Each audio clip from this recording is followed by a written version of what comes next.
Glória a Deus. 12. Você está pronto? Amém? Diz então o texto. Filipenses, capítulo de número 2, verso de número... Espera aí, irmão. Desculpa. Me perdoa, é 3:12. Quando eu fui ler o 2:12, falei, não é esse. 3:12. Não que eu o tenha já recebido, ou tenha já obtido a perfeição, mas prossigo para conquistar aquilo para o que também fui conquistado por Cristo Jesus. Você pode, em nome de Jesus, repetir isso comigo? Prossigo para conquistar aquilo para o que também fui conquistado por Cristo Jesus. Amém. Feche a sua Bíblia. Feche junto com a sua Bíblia os teus olhos. Vamos orar. Eu creio que se tem um momento importante para as nossas vidas, esse aqui é um deles, aonde nós podemos nos dirigir a Deus em oração e pedir ao Senhor que a sua palavra exerça o poder que é só dela, sobre as nossas vidas, sobre as nossas consciências, sobre o nosso coração. Vamos fazer isso. Deus, eu tenho absoluta certeza, Senhor, que o Senhor, como disseste na tua palavra por diversas vezes, que o Senhor sonda o coração, que o Senhor sabe o que está a acontecer, que o Senhor sonda o homem, que o Senhor conhece o homem desde a planta dos pés até o último fio de cabelo. Eu tenho absoluta certeza que o Senhor sabe em que estado, em que circunstância todos nós aqui, teus filhos, estamos aqui. Eu tenho absoluta certeza, Deus, que o Senhor conhece quais são as motivações e quais são de fato as necessidades que nossa alma tem, não só essa noite, mas durante a vida, Senhor. Eu tenho absoluta certeza que a tua palavra tem poder para adentrar locais de nossos corações, de nossas almas, que ninguém pode entrar, e transformar, e não só transformar, mas revelar a tua vontade para nossas histórias, para a nossa vida.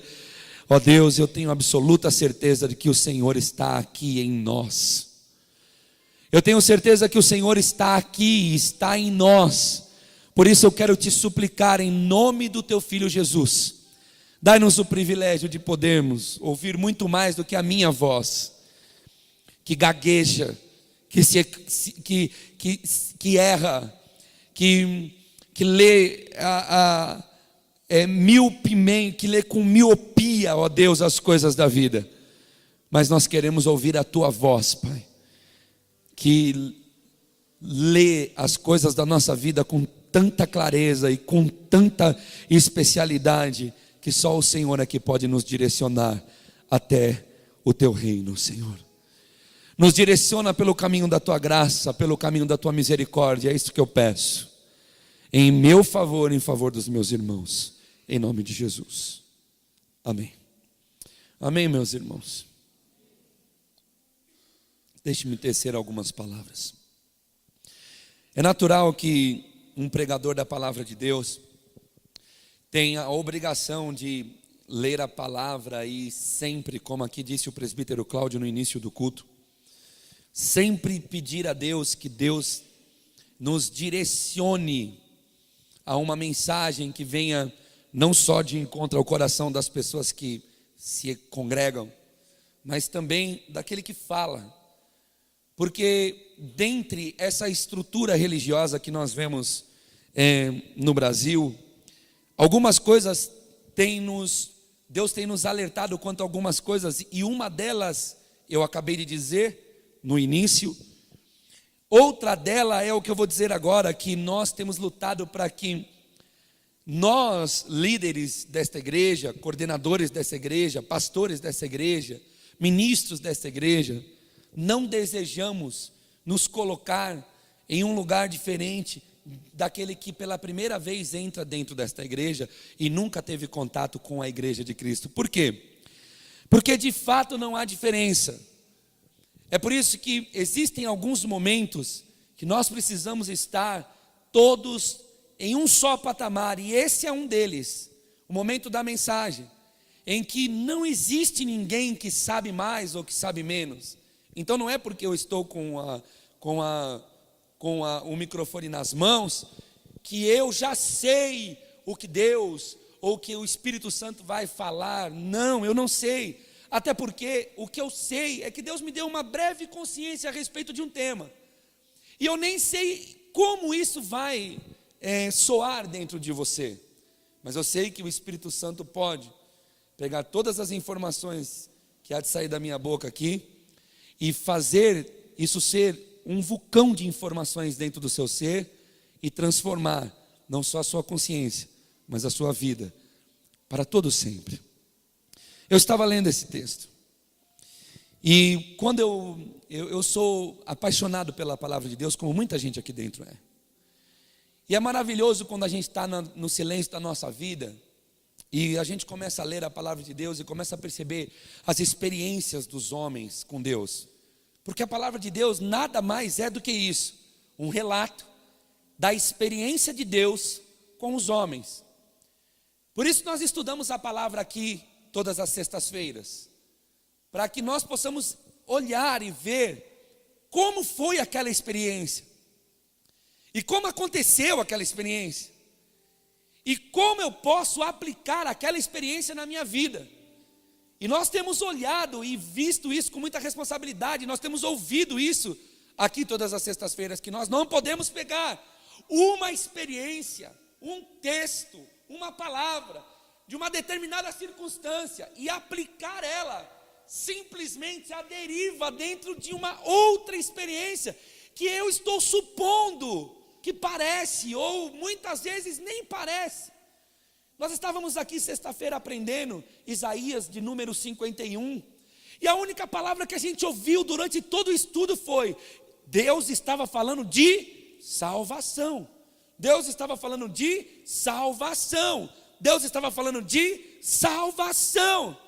Mas nós vemos nos nossos dias pessoas pegarem esses textos que são totalmente imersos em um contexto de salvação e aplicar eles em outras formas de ver, e aplicar eles muitas vezes para uma ganância. Irmão, acende essa luz do meio, por favor, essa segunda. Então, é maravilhoso ler o texto, não, a outra, João. É maravilhoso ler o texto e perceber a experiência, perceber que Deus fez alguma coisa com alguém, e depois olhar para essa experiência e se perceber em uma possibilidade de tudo que aconteceu com essa pessoa também acontecer comigo. Olhar e ver que tudo que de repente aconteceu, ou aspectos que essa pessoa viveu, pode também acontecer comigo. E olhar para o texto bíblico é olhar para a relação de Deus com a humanidade. E se Deus continua sendo Deus e eu sou ser humano, há possibilidades então de essa experiência também acontecer comigo. E nós somos prova disso. Nós somos prova de que Deus, tal como fez com tantos homens lá atrás, fez com a gente. A gente vê experiências no meio da igreja. A gente vê pessoas sendo chamadas, pessoas sendo acolhidas, pessoas sendo socorridas, não é?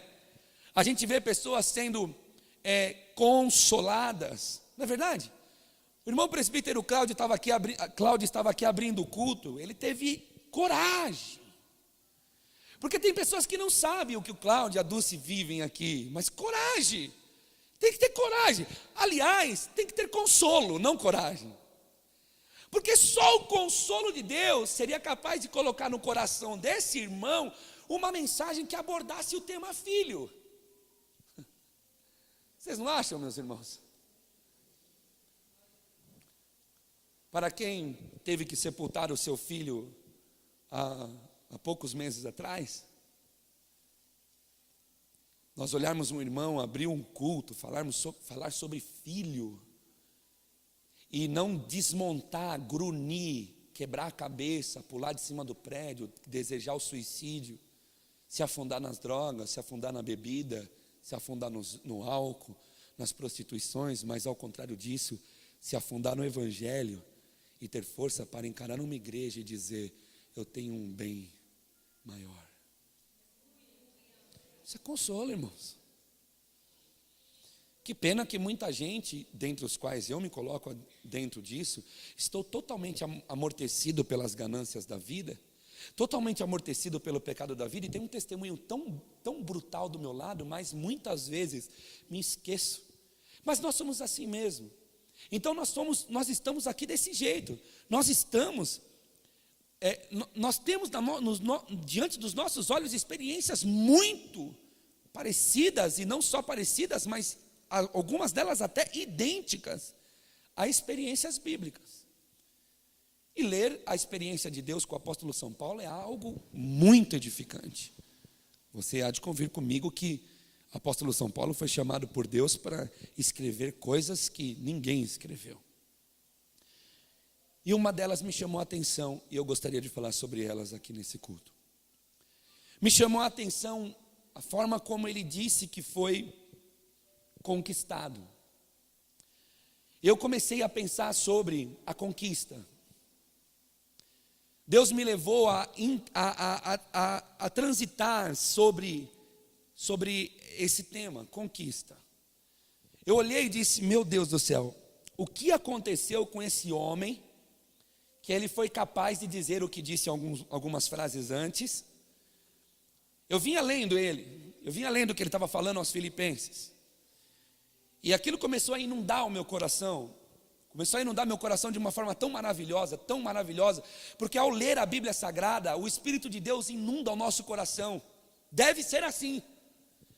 A questão é que tem muita gente que lê despretensiosamente, e outras lê gananciosamente, e por muitas vezes não consegue, e não tem espaço no seu coração para que o Senhor possa de alguma forma ministrar as verdades do texto bíblico. É o que está acontecendo com o Brasil, é o que está acontecendo com a nossa cidade, e não só na nossa cidade, mas no mundo.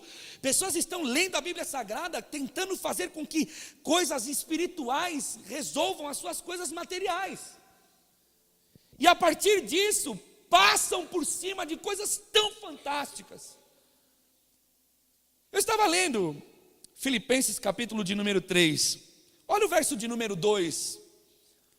Olha ele doutrinando, olha ele falando a uma igreja, olha ele falando a um povo, olha Deus usando ele para falar para a humanidade, porque muitos anos depois nós estamos aqui sendo doutrinados por essa palavra. Algumas pessoas ainda acham isso loucura, mas para nós isso é uma realidade que ninguém toma isso da gente. E não adianta as pessoas olhar e dizer: mas você é louco, está indo nessa igreja fazendo o quê? Não adianta, por quê? Porque essa fé nasceu em nós. Eu diria que muitos de nós também fomos conquistados. E quando conquistado, irmão, não tem para onde correr. Falar da conquista é uma coisa fantástica, né? Porque quando alguém conquista alguém, é uma coisa tão maravilhosa, porque quando você é conquistado por alguém, é interessante que você se rende aos desejos, você se rende, muitas vezes até às ordens, você se rende às incumbências e às responsabilidades que aquela conquista te chama, que aquela conquista te propõe. Eu não estou falando só de sentimentalismo. Claro que sentimentalmente todos nós passamos por isso. E talvez seja por isso que é muito importante a gente orar a Deus e pedir a Deus que nos dê força para conquistar o nosso cônjuge novamente, porque muitos de nós temos sinais claros de que um dia talvez nos conquistamos, mas hoje estamos longe de conquista.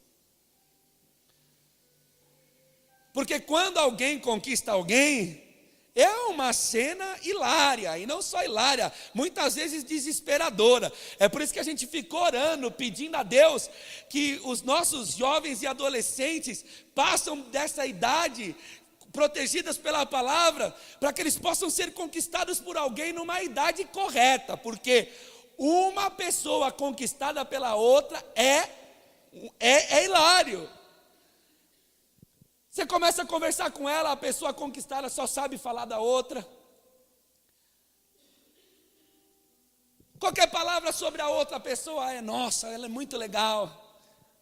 A mãe vem conversar, você está saindo com alguém, você está conversando com alguém, nossa, ela é uma pessoa fantástica, ela é isso, ela é aquilo outro. Você se incumbe das responsabilidades que aquela conquista te propõe.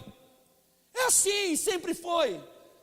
Fala a verdade, quando você conseguiu aquele emprego e aquela pessoa do RH te conquistou com uma proposta, te trouxe para dentro da empresa, disse para você que você teria um plano de carreira, disse para você que você teria, olha aqui, você vai se dar muito bem, daqui vai sair o sustento da sua família, aqui você vai ter um plano, você pode estudar, nós vamos dar isso, vamos dar aquilo outro. Irmão, você voltou para casa, fala a verdade. Contou para tua esposa que abriu-se uma porta para você fantástica, é porque alguém te conquistou. A gente não casa sem ter conquista. Quantas pessoas ao longo desses 11 anos, irmão, eu já casei pessoa para arrebentar. Eu casei pessoas que se conquistaram, estão lutando por essa conquista até hoje, e casei pessoas que infelizmente foram conquistadas com um estereótipo, e depois que foram para dentro de casa perceberam que foram conquistadas por uma mentira, e aí perceberam o poder da conquista. E eu costumo falar isso muito aqui como pastor, eu digo, olha, não seja covarde, você que é solteiro, seja verdadeiro com quem você está desejando conquistar. Não mostre algo que você não é, não fale que você vai ser uma coisa que você não vai. Isso acontece muito entre pessoas da fé e pessoas que não têm fé. Não, pastor, ele disse que não vai nunca me impedir. Eu vou casar com ele, mas ele não vai nunca me impedir. Ele inclusive vai comigo. Quantos amigos da fé, amigas da fé a gente conhece que foi nessa? E o marido um dia, ou a esposa um dia, enxaquecou e disse, eu não quero mais saber de você pisar nessa igreja. E a fé daquela pessoa foi sucumbida, porque ela foi conquistada por uma mentira. Mas o valor da conquista, a conquista quando ela entra em ação, irmão, quando nós somos conquistados por alguém, é uma coisa. Irmão, você já viu alguém conquistado, ou você já foi conquistado por alguém? É uma paixão que vem, talvez seja por isso que se chama a paixão da cruz, a paixão de Cristo. Porque Cristo nos amou de uma forma tão graciosa, que por nós Ele foi capaz de ir até onde foi. É o que diz Filipenses, Ele foi até a morte de cruz. E nós somos assim. Existe esse sinal na gente, quando nós somos conquistados por alguma coisa. Eu vejo quando pessoas chegam na igreja, começam a congregar por aqui, começam a ouvir as mensagens, participar de cultos como esse, a pessoa diz, nossa, que igreja. Meu Deus, que lugar maravilhoso. É aqui que eu vou passar o resto dos meus dias. Eu vou congregar nessa igreja, eu vou louvar a Deus nessa igreja, porque ela foi conquistada. Olha o que Paulo estava falando antes. Acautelai-vos dos cães. 3:2. Acautelai-vos dos cães. Acautelai-vos dos maus obreiros. Acautelai-vos da falsa circuncisão. Parece que Paulo estava olhando e vendo a igreja de uma forma tão plena. Deus estava mostrando para Paulo a igreja de uma forma tão plena que ele dá 3 conselhos cruciais. Cães aqui é uma linguagem figurada de pessoas que não têm moral, de pessoas que não têm, que vivem desprezível. Você sabe que existem pessoas desprezíveis. Nós não podemos negar isso. Deus as ama, mas elas existem. Pessoas que vivem uma vida desprezível, que tem atitudes desprezíveis. A Bíblia fala sobre isso, e ele chama esse tipo de pessoa, de ser humano, de cães. Ele diz, olha, tem pessoas que são desprezíveis, porque cão, na Palestina antiga, era um animal desprezível, até hoje você não vê cachorro em Jerusalém, você não vê cachorro nessas áreas do Oriente Médio, muito pouco você vê cachorro, porque eles não gostam de cachorro, o cachorro é um animal desprezível. E ele disse, olha, vocês têm que se acautelar, por quê? Vocês não têm que deixar chutar essas pessoas para fora, mas vocês têm que se acautelar delas, tomem cuidado. E tomem cuidado também com pessoas que já são obreiros, já estão dentro, já dizem fazer parte da família de Deus, já dizem que fazem parte do reino de Deus, mas que são maus.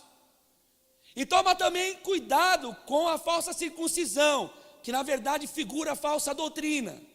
Então ele vem dizendo essas coisas, olha, tome cuidado. Tenha uma fé saudável, cuida com quem você conversa, cuida com quem você anda, cuida quem está ficando do teu lado, veja quem são as pessoas que estão te aconselhando, veja se essa pessoa que está te aconselhando tanto, que você está construindo tanta amizade, é uma pessoa que de fato tem boas ideias a respeito do reino, ou veja se ela tem uma moral desprezível. E é uma pena a gente ver muitas pessoas dentro da igreja se aconselhando com pessoas com moral desprezível, tendo a sua vida doutrinada por pessoas que têm uma moral desprezível, que demonstram uma vida desprezível, que demonstram uma falta de moral. Infelizmente, também existem pessoas muito mal intencionadas no meio da igreja, e nós precisamos saber disso. E Paulo, usado por Deus, estava falando sobre isso, e ele diz também, olha, cuidado com a falsa circuncisão. Aí ele diz, olha lá, o 3, porque nós é que somos a circuncisão. Ele estava falando sobre fé, porque circuncisão era um ato de fé do judaísmo, e agora Paulo está dizendo, nós somos a circuncisão. Nós somos o ato de fé, é na gente que vai se revelar a palavra, não é mais nenhum ato, mas na gente.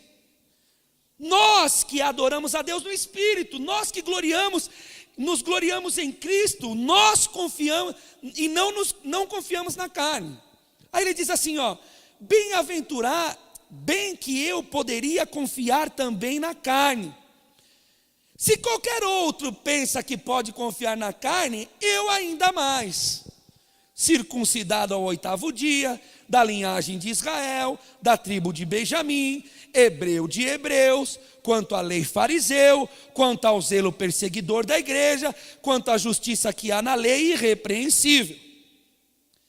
Nesse momento que eu estava tendo a leitura, eu percebi que Paulo estava sendo usado por Deus para escrever algo que estava dentro dele, porque estava uma dificuldade dentro daquela igreja, qual algumas pessoas estavam vindo dizer, não é mais, você não tem que crer em Cristo pela fé, você tem que fazer sacrifício, você tem que fazer a circuncisão, você tem que circuncidar, você tem que isso, você tem que aquilo, segundo os costumes judeus. Alguma coisa bem parecida com o que nós estamos vivendo hoje. Está cheio de gente hoje falando que tem que ter uma arca dourada aqui, pendurada em algum lugar. Eu não sei o que passa pela cabeça dessas pessoas, mas a arca representava a presença de Deus. Quando Cristo vem, ele diz, eu sou o Filho de Deus e agora vou morar dentro de vocês. Quando eu pego a arca e ponho dentro de uma igreja e digo que Deus está na arca, o que eu faço com Jesus? O que eu faço com Jesus? Quando eu digo que Deus está na arca que está na igreja, porque a arca é um símbolo bonito, sim, é um símbolo importante para a fé judaica, para a fé cristã, sim, mas depois de Jesus a arca virou só um utensílio, entende? Porque Cristo é a arca, Deus encarnou em Cristo, Ele saiu da arca e encarnou em Jesus, e Jesus disse, Deus encarnou em mim e eu vou morar em vocês. Esse é o chamado paradoxo da impotência. Um Deus tão glorioso que escolheu morar dentro de um ser tão pecaminoso como nós. Então o que eu faço? Mas não é muito diferente de hoje. Quando algumas pessoas se ajuntam dizendo assim, olha, se não tiver propósitos espirituais, sua vida espiritual não vai andar, hein? Você nunca vai ser ninguém. Se você não fizer isso, não fizer aquilo, não fizer aquilo, você nunca vai ser. Era essa guerra, eles estavam dizendo assim, existe propósitos que vocês têm que cumprir. E Paulo está vindo dizendo assim, já não basta vocês adorar a Deus, não somos nós que adoramos a Deus em espírito e em verdade. Então a circuncisão somos nós. Quer cortar alguma... Você sabe o que é circuncisão, né, irmão? Todo mundo sabe. Circuncisão era o corte do prepúcio, do pipizinho da criança, que nós chamamos de fimose, aquela pelinha da frente. Deus é muito doido, né, irmão? Como que Deus inventou isso lá atrás? Disse, corta, que aí quando cortar, eles vão saber que esse aqui é meu. Enfim, aí Paulo está dizendo, quer cortar alguma coisa? Não corta mais a pontinha, corta você. E eu acho que é por isso que muita gente gosta das religiosidades da vida. Porque é sempre muito mais fácil cortar a pontinha. Cortar a pontinha não chega perto de ter que cortar você. É por isso que nós lemos um texto esses dias aqui na abertura de culto e disse, olha, eu quero... Qual foi o texto, Israel, que você leu? Foi você que leu? Eu quero sacrificar... Não, foi o alemão. Qual foi o texto que você leu? Não? Mateus 9, que diz, sacrifício não.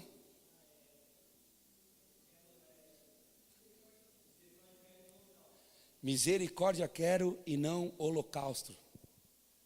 O que é isso? Senão Deus dizendo o seguinte, olha, vocês é que tem que aprender. Agora é em vocês a obra. É em nós, não é mais em pequenos sacrifícios.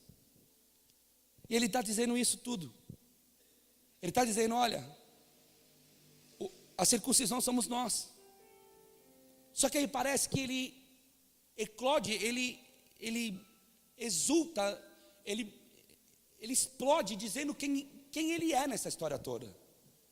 E ele diz, olha, se alguém está querendo confiar na sua própria mão, alguém daí dentro da igreja está querendo confiar na própria mão, então se é para confiar na própria mão, eu também posso. Aliás, eu posso muito mais do que muita gente que está aí dentro da igreja, aí dentro do corpo de Filipenses, eu posso muito mais. Aí ele começa a dizer, circuncidado ao 8º dia, ele vem dizendo, olha aí, eu cumpri essa regra, ao 8º dia eu fui circuncidado. Sabe de uma coisa? Eu sou da linhagem de Israel, e ele era nada mais, nada menos do que da tribo de Benjamim. Eu sou hebreu de hebreu. E no que diz respeito à lei, fariseu. Nós aprendemos aqui, sexta-feira, o que era ser um fariseu. Os caras eram responsáveis para doutrinar. Os caras eram responsáveis para estudar e compreender todas as coisas espirituais que estavam acontecendo. E foi nisso que eles sucumbiram quando Jesus vem em humildade e começa a sentar com pecadores, e eles começam a dizer, espera aí. Eles não conseguiram ver em Jesus. Quanto ao zelo, fui perseguidor da igreja. Considerei, quanto à justiça que há na lei, sou irrepreensível. Entre outras palavras, o que ele estava dizendo é o seguinte: no que diz respeito ao que vocês estão falando, eu tenho cacife. Eu fui alguém. Até agora a leitura está até um pouco chata, né, irmãos? Mas aí no versículo de número 7 ele diz assim: mas o que para mim era lucro, isto considerei perda por causa de Cristo.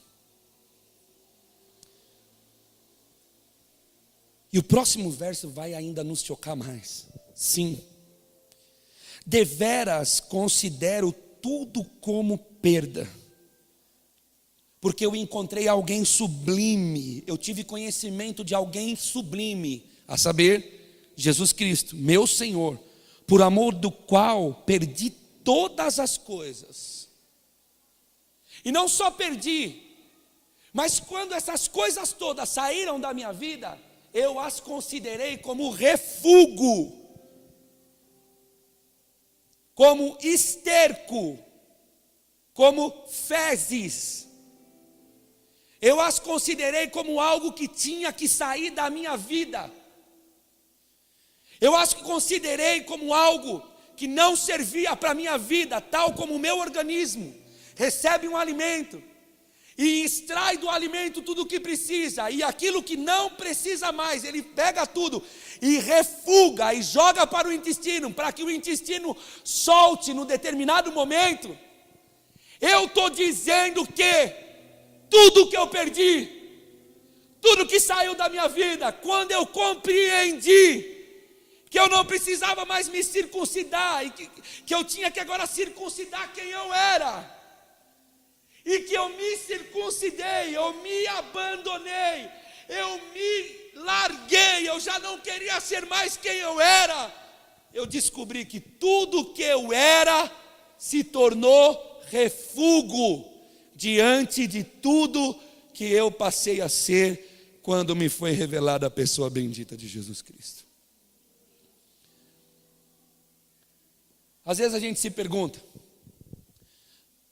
uns aos outros: pastor, puxa, está acontecendo tal coisa, será que aquilo é sinal de evangelho? Pastor, está acontecendo tal situação, será que aquilo é sinal de evangelho? Eu diria que existe um sinal básico e criterioso para que nós venhamos a saber se nós somos um destes que fomos conquistados pelo evangelho de Jesus. Porque o evangelho de Jesus conquista, alemão. Se conquista. É tão maravilhoso. Eu escrevi algumas conquistas. A do próprio Paulo foi fantástica, né, irmãos? Indo no caminho de Damasco, aparece uma luz, ele cai provavelmente do cavalo. A Bíblia não fala que é do cavalo, mas ele cai. E quando ele cai, soa uma voz que não só ele vê, mas todos os outros que estavam junto com ele também ouvem: Paulo, Paulo, por que me persegues? E ele diz: Senhor, quem és que está falando? E Jesus fala a ele: eu sou Jesus Cristo, aquele quem tu está perseguindo. E a partir daquela voz, nunca mais a vida dele foi igual, já. Como o evangelho de Jesus ele conquista pessoas pelo mundo.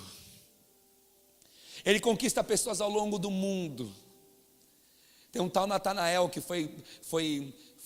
André foi correndo lá para falar para ele: amigo, olha, rapaz, meu irmão, nós encontramos o Messias. Isso até fala do nosso estudo que o Ju estava falando, que os judeus ficavam esperando o Messias. E eles estavam esperando mesmo. Esse é um sinal disso, Ju, porque ele corre lá e diz: Natanael, encontramos o Messias. Aí ele diz: como vocês encontraram? Aí ele vai conversar com Jesus. Aí Jesus fala para ele: vem aí um homem de valor, um justo. E Natanael está todo áspero, que nem muitas vezes nós, né, Romildo?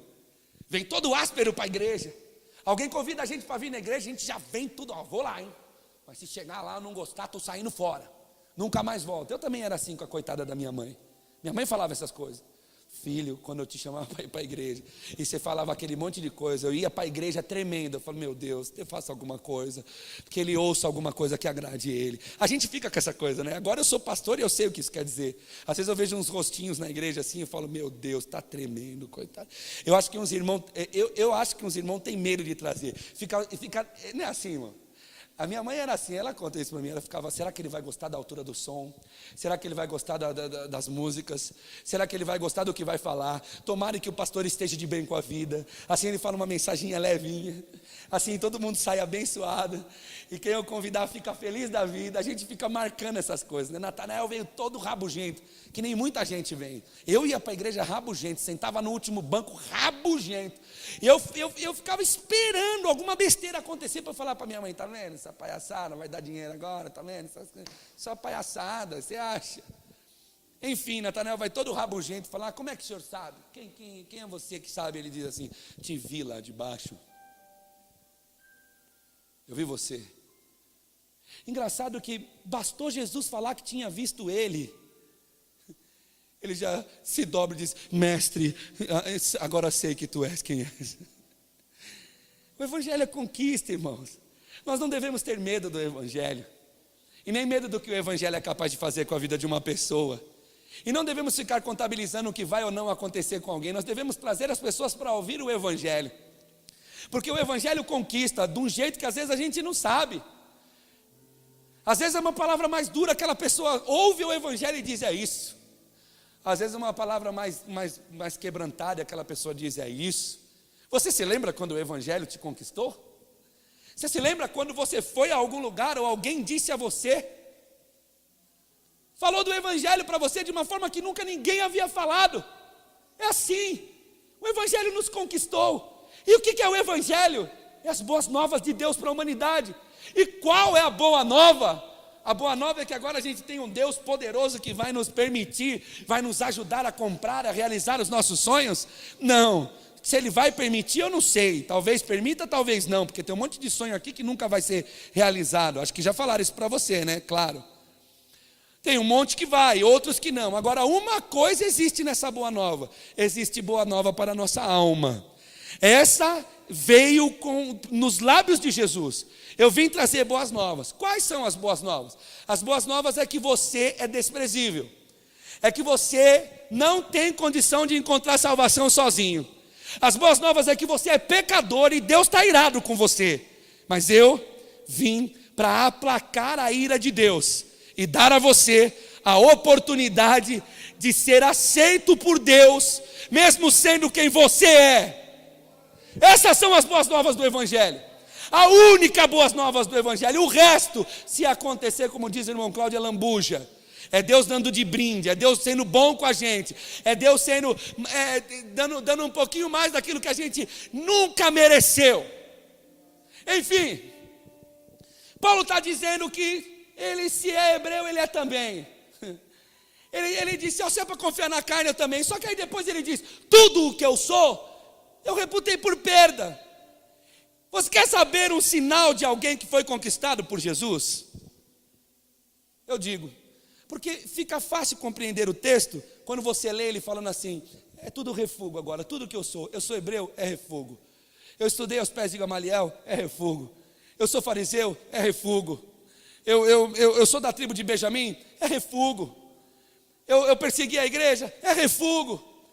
Eu tenho poder para fazer alguma coisa, é tudo refúgio. Por quê? Porque eu não sou mais nada disso.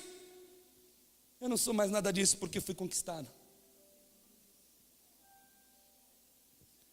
E é impossível alguém ser conquistado e não obedecer, e não amar, e não fazer de tudo para agradar quem o conquistou. É por isso que às vezes nós olhamos uma igreja brasileira, uma igreja no mundo, que fala em nome de Jesus, muitos que são inclusive obreiros, muitos que são inclusive pastores, muitos que são inclusive pessoas que pegam a ceia nas mãos, tomam a ceia, mas as suas vidas não têm sinal nenhum de conquista, porque ficam vivendo literalmente as mesmas vidas que viviam antes. É o sinal que o evangelho nunca lhe foi revelado. É o sinal que a conquista ainda não aconteceu. É impossível alguém ser conquistado e continuar sendo o mesmo. É impossível alguém ser conquistado e continuar vivendo a vida que vivia antes. Não vai. Eu conheço pessoas que estão aqui congregando há 1 ano, novinhos de fé. A gente se encontra. Como foi o ano novo? Foi bom. E aí foi lá na casa do seu familiar? Fui. Cheguei lá, pastor. Estava uma festa e eu fiquei lá. E aí, como foi? Fiquei lá. Mas e aí? Bebeu alguma coisa? Meus familiares ficam falando para mim beber, que não tinha problema. Mas eu não consegui, pastor. A bebida não me atrai mais. Eles ficaram falando: mas você está fazendo isso porque você está forçando? Não. eu só não quero mais. Isso não faz mais parte da minha vida. Eu fico me lembrando quando as drogas deixou de fazer parte da minha vida. E é engraçado que tem pessoas que dizem, nossa, para você, como foi? Eu não sei explicar, é que eu fui conquistado. E quando a gente é conquistado, o olho brilha. A gente vai até onde tiver que ir para agradar quem nos conquistou. É por isso que a gente vê uma igreja que se derrama na obra. A gente vê pessoas se doando na obra de Deus. A gente vê pessoas se gastando no reino de Deus. A gente fala, tem pessoas que não entendem as outras. A gente vê pessoas se doando, se entregando. A gente vê pessoas se esvaindo na obra de Deus, escorrendo toda a sua vida na obra de Deus. A gente vê pessoas que se entregam de um jeito tão maravilhoso, que se perguntar quantos cultos, se perguntar quantas escalas dele, se perguntar quantas vezes ele faltou numa obrigação que ele tinha na obra de Deus, ao longo do ano de 2017, você vai contar entre esses 3 dedos. E as pessoas vão perguntar, por que você faz isso? Você puxa saco do pastor? Ele vai dizer, é muito mais do que amar o pastor. Acontece um amor aqui dentro de mim, que eu quero tanto poder promover o reino, eu quero tanto poder tocar sempre, eu quero tanto poder pregar sempre, eu quero tanto poder ensinar sempre, eu quero tanto poder dizimar, ofertar sempre, eu quero tanto entregar a minha vida, eu quero dar a minha história. É nítido, irmão. É nítido ver pessoas que foram conquistadas por Cristo, porque uma vez conquistadas por Cristo, as suas vidas já não são mais as mesmas. É assim, as pessoas perguntavam, Duda, você está louco? O que está acontecendo com você? Eu dizia, não está acontecendo nada. Eu gostaria de ter essa sabedoria que tenho hoje para dizer uma coisa: eu fui conquistado. Alguém me conquistou. Alguém me amou, alguém olhou para mim e me atraiu. Entende? Isso não dá para explicar. Não tem como explicar essa situação. É por isso que talvez você esteja aqui. Você está aqui porque você foi conquistado. E é tão triste ver pessoas segurando pelos cantos, tateando, congregando muitas vezes, mas não conquistados, não entregues, não chamados, não com amor, não com paixão, se entregando, mergulhando de cabeça.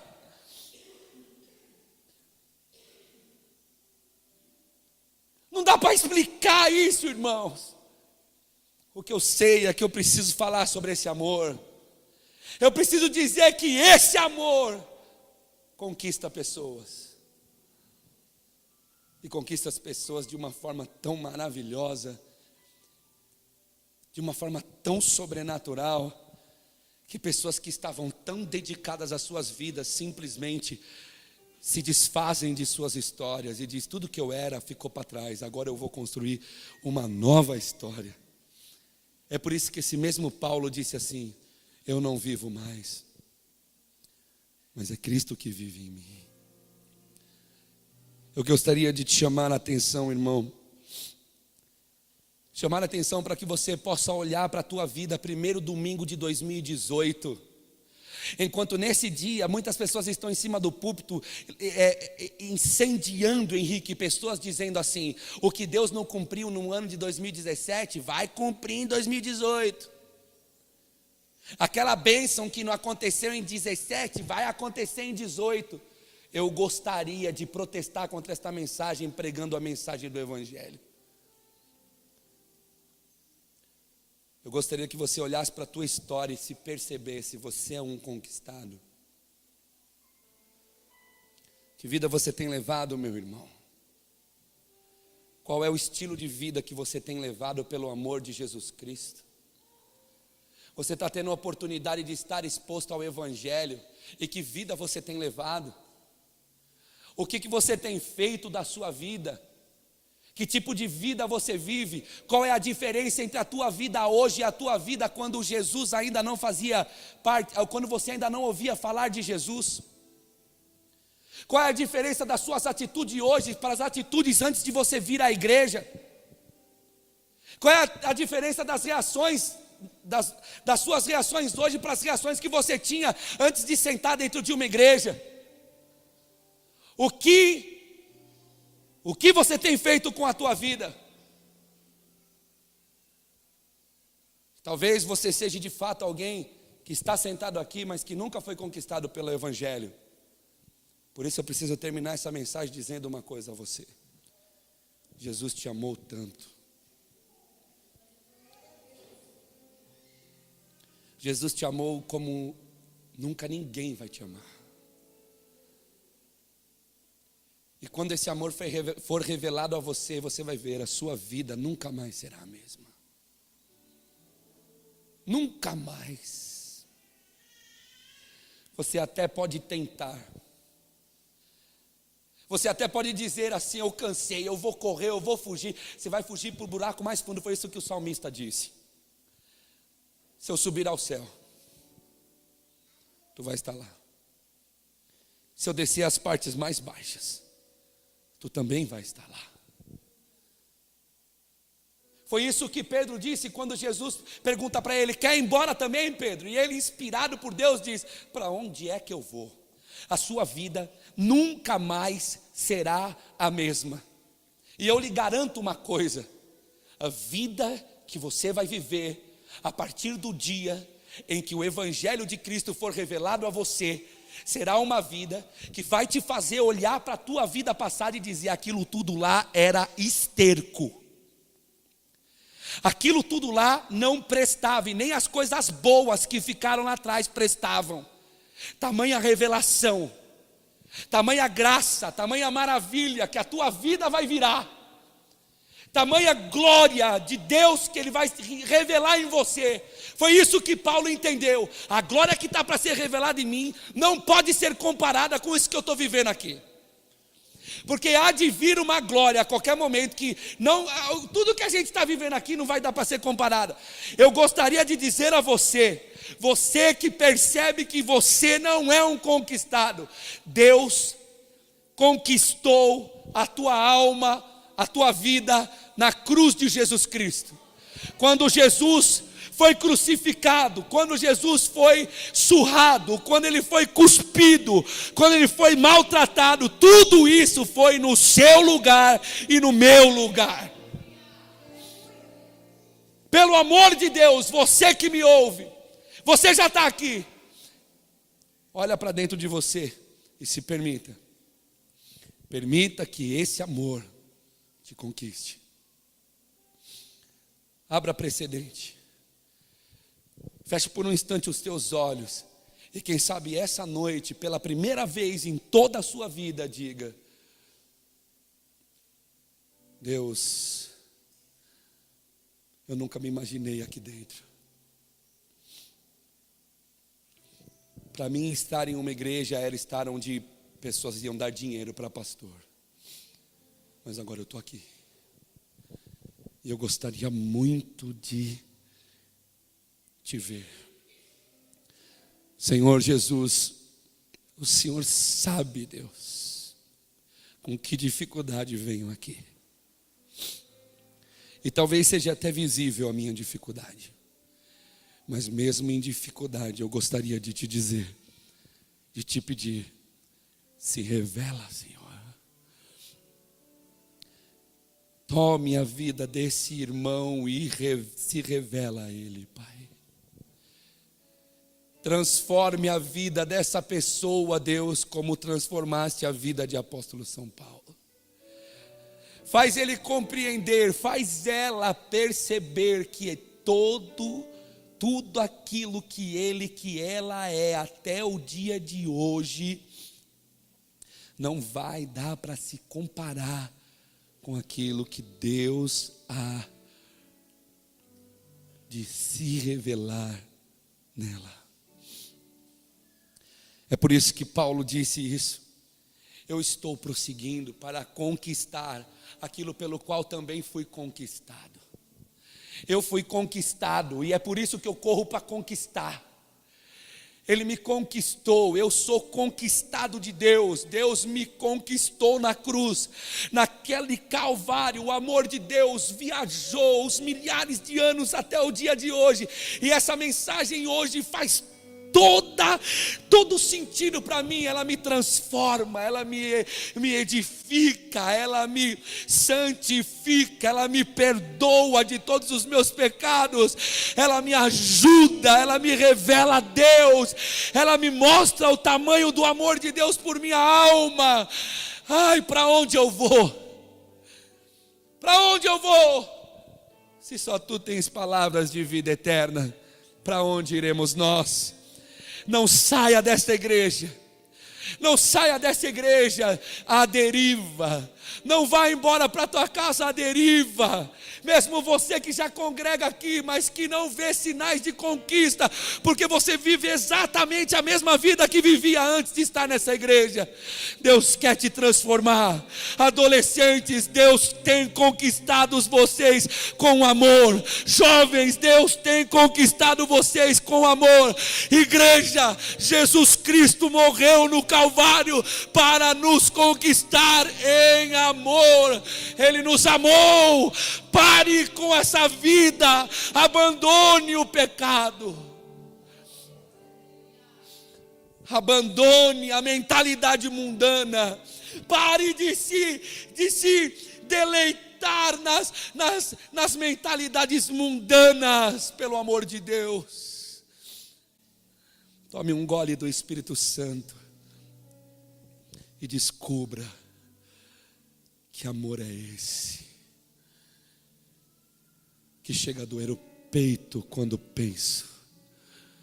Quantos estão essa noite aqui que poderiam louvar a Deus por tamanho amor revelado na cruz?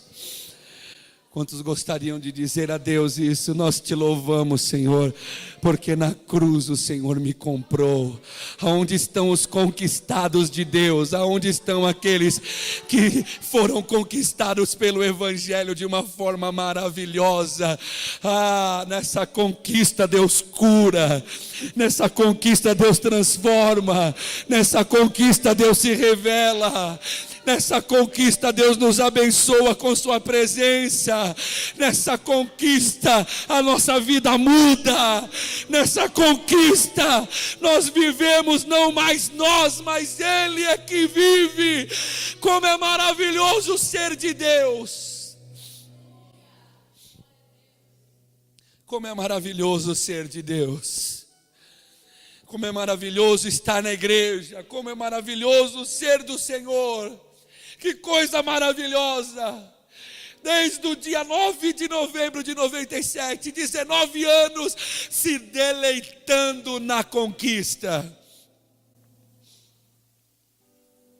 Como é maravilhoso. Eu vejo pessoas conquistadas derramando lágrimas, dizendo: obrigado, Senhor, porque o Senhor me conquistou. O que seria da gente se não tivéssemos sido conquistados? Que seria de nós, Marcela? Aonde nós estaríamos, irmãos? Irmãos que nos visitam, onde nós estaríamos, irmãos, se Ele não tivesse nos conquistado? Se Ele não tivesse nos comprado, onde nós estaríamos, irmão Rafael? Essa noite o Senhor nos convida a celebrar a forma como Ele nos conquistou. A Bíblia fala que o preço da conquista não foi com prata, nem com ouro e nem com pedras preciosas. Diz que Ele nos comprou com o seu próprio sangue.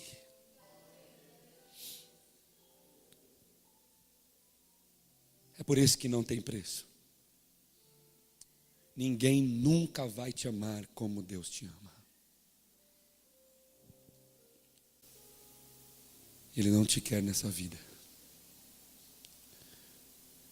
Converta aos seus caminhos. Ele não te quer assim. E você que já foi conquistado, ame a Deus. Tenha Ele como seu maior bem. Louvado seja o nome dEle. Que o Evangelho siga conquistando corações. Que o Senhor conquiste os seus familiares, que o Senhor conquiste seu esposo, sua esposa, seus filhos. Que o Senhor conquiste seus vizinhos, seus amigos, amigos de trabalho, amigos de brincadeiras, amigos de lazer. Que o Senhor conquiste corações até a vinda dEle. Nós temos esse privilégio, irmãos, de não só ser conquistados, mas prosseguir para conquistar aquilo para o que nós fomos conquistados em Jesus Cristo. Cristo conquistou a salvação das nossas almas. Prossigamos então. Vamos seguir o caminho, vamos seguir adiante, vamos seguir marchando, igreja, marchando para conquistar aquilo pelo qual fui conquistado por Jesus Cristo, a saber, conquistar a salvação que aquele sangue precioso me deu de graça, sem me cobrar absolutamente nada. Erga as tuas mãos. Eu quero agradecer aos irmãos que trouxeram 1 quilo de alimento.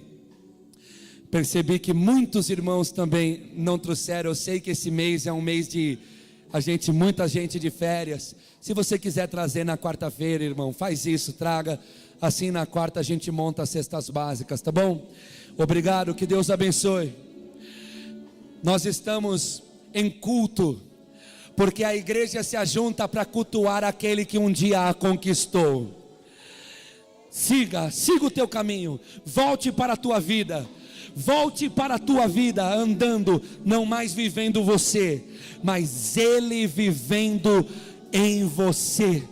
Este é o sinal de que você foi conquistado. Quando você olhar para a tua vida e perceber que a tua vida não valia nada, que agora sim a minha vida tem sentido, agora sim a minha vida tem sentido, e eu ando sentindo a nova Jerusalém, a salvação da minha alma. Que o Senhor te abençoe e te guarde, que Ele resplandeça o rosto dEle sobre ti, que Ele te socorra, te ajude, que Ele te leve, nem que for no colo, mas que Ele te leve para o caminho da graça. Que o amor de Deus, a graça de Jesus Cristo, as doces consolações do Espírito Santo esteja sobre as nossas vidas hoje e eternamente. E a igreja que foi conquistada pelo sacrifício de Jesus na cruz do Calvário, e que ama o seu Deus, porque foi capaz de moer o seu próprio filho para comprar a sua alma. Esta igreja curada pela mensagem do Evangelho diz amém. Diga amém.